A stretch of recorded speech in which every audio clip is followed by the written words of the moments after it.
நண்பா PKL season 12 Tamil Thalaivas டீமோட கேப்டனா பவன் ஷராவத் தான் இருப்பார் அப்படிங்கிற மாதிரி நிறைய பேர் சொல்வீங்க. தமிழ் தலைவாசுமே பவன் ஷராவத்துக்கு தான் கொடுப்பாங்கன்னு நினைக்கிறேன். பட் என்னோட ஒப்பீனியன் சாகர்கிட்ட கொடுக்கலாம் அப்படிங்கிற மாதிரி நினைக்கிறேன்.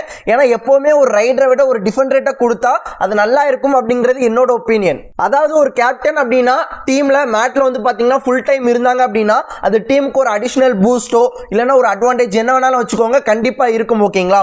அதாவது ரைடர்ஸ் அப்படிங்கும் போது ஒரு 2 ரைடு விட்டாங்க அப்படின்னா கண்டிப்பா டூ ஆர் டேல பாயிண்ட் எடுக்கணும். பட் டிஃபெண்டர்ஸ்க்கு அந்த மாதிரி எதுவுமே இல்லை.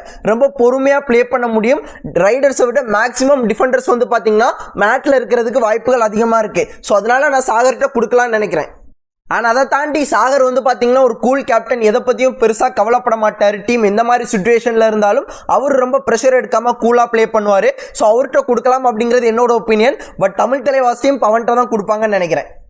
நண்பா, இந்த கேப்டன்ஷிப் ஆப்ஷன்ல பாத்தீங்கன்னா பவன் ஷராவத்தும் இருக்காரு, அர்ஜுன் தேஸ்வாலும் இருக்காரு, சாகரும் இருக்காரு. ஸோ யார்கிட்ட கொடுப்பாங்க அப்படிங்கிற உங்களோட ஒப்பீனியனை கமெண்ட்ல சொல்லுங்க.